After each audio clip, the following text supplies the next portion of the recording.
मलका ज़ैनब, दक्कन की भूली हुई शहीद रानी। दक्कन के सुहाने पहाड़, धूल उठती हुई, धूप में चमकती तलवारों का झलक।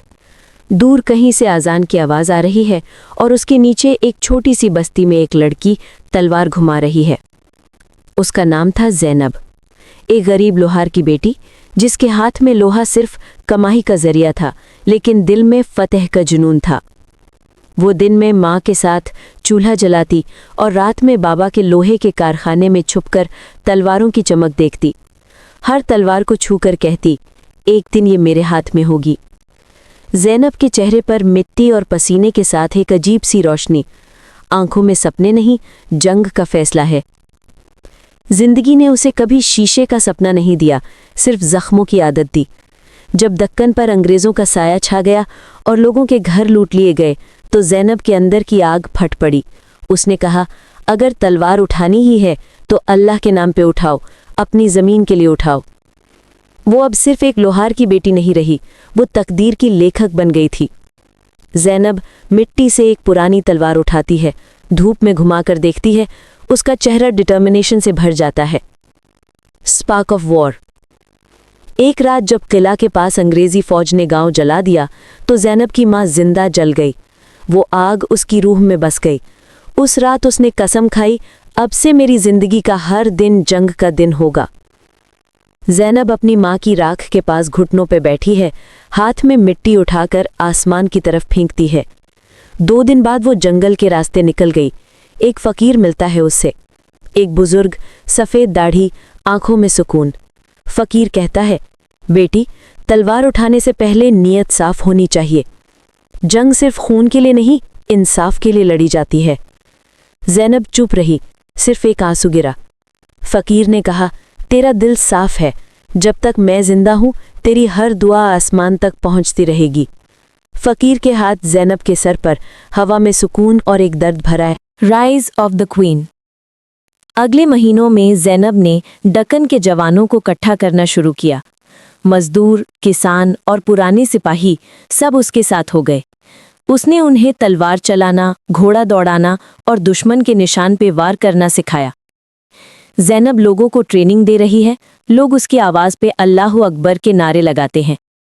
उसने अपनी फ़ौज का नाम रखा फ़ौज-ए-ज़ैनब और एक परचम बनवाया, काला और लाल, जो ज़मीन और खून दोनों की निशानी था। हर रात वो फ़कीर के पास जाती, दुआ लेती और पूछती, क्या मैं सही कर रही हूँ? फ़कीर मुस्कुराता, जब इंसाफ नियत में हो तो तलवार भी इबादत बन जाती है। ज़ैनब तलवार पे अपना हाथ रखती है और उसके पास फ़कीर तस्बीह घुमा रहा है। First battle.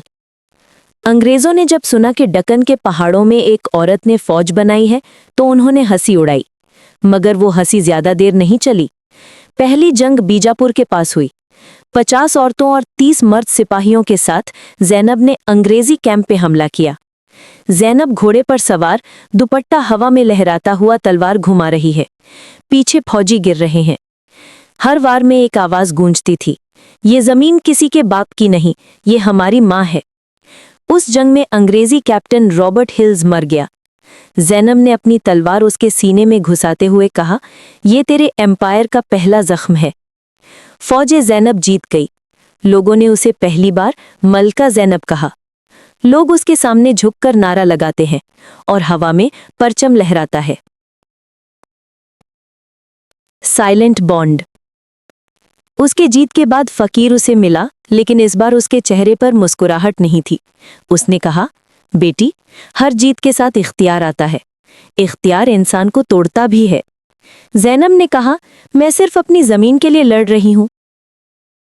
फ़कीर ने सर झुकाकर दुआ दी, लेकिन तभी ज़ैनब ने देखा उसके हाथ कांप रहे थे। वो बीमार था। उस रात ज़ैनब ने पहली बार अपने दिल में एक नरमी महसूस की। फ़कीर से मोहब्बत नहीं, लेकिन एक ऐसी रूहानी लगन जो उसके ज़ख्मों को भर देती थी। ज़ैनब फ़कीर के पास बैठी है, फ़कीर तस्बीह पढ़ रहा है और हवा में सैड सूफी म्यूज़िक है। वो उससे कहती, तुम मेरी दुआओं का जादू हो, अगर मैं मर जाऊं तो मेरी फ़ौज के लिए दुआ करना। फ़कीर कहता, जब तलवार गिरती है दुआ उठती है और तुम्हारी दुआ जिंदा रहेगी। Shadow of betrayal. ज़ैनब की जीत के बाद अंग्रेज़ों ने उसके खिलाफ एक बड़ा प्लान बनाया। उन्होंने उसके एक पुराने दोस्त रहमत खान को खरीद लिया। उसने ज़ैनब के कैंप का राज अंग्रेज़ों को दे दिया। एक रात जब ज़ैनब सो रही थी तो अंग्रेज़ी तोपखाना उसके कैंप पर टूट पड़ा। हर तरफ आग, धुआं और चीखें। ज़ैनब ने अपनी तलवार उठाई और चिल्लाई, फौजे ज़ैनब, उठ जाओ, दुश्मन दरवाजे पर है। Fire everywhere, horses running, people screaming, Zainab rallying troops. उस जंग में ज़ैनब के कई सिपाही शहीद हुए, लेकिन वो हार मानी नहीं। फ़कीर को गोली लगी, उसकी खून में तस्बीह भीग गई। उसने ज़ैनब की तरफ देखा, मैं जा रहा हूं, लेकिन तू जिंदा रहकर लड़ना। ज़ैनब ने उसे अपनी गोद में लिया। तुम मेरी दुआ थे, अब मेरी दुआ चली गई। फ़कीर मुस्कुराया, नहीं, अब तू खुद दुआ बन गई है। उसने आंखें बंद कर दी। ज़ैनब के चेहरे पर आंसू और खून दोनों। Last battle. 2 महीने बाद अंग्रेजों ने डेक्कन पर फुल अटैक कर दिया। ज़ैनब ने अपनी फौज इकट्ठी की और कहा, हमारी तलवार अब सिर्फ लोहे की नहीं, हर शाहिद की रूह की है। अगर मैं गिर गई तो मेरी तलवार उठाना, क्योंकि मलका ज़ैनब जिंदा रहेगी जब तक डेक्कन जिंदा है। सूरज उगता हुआ हवा में परचम लहराता और ड्रम्स बज रहे हैं।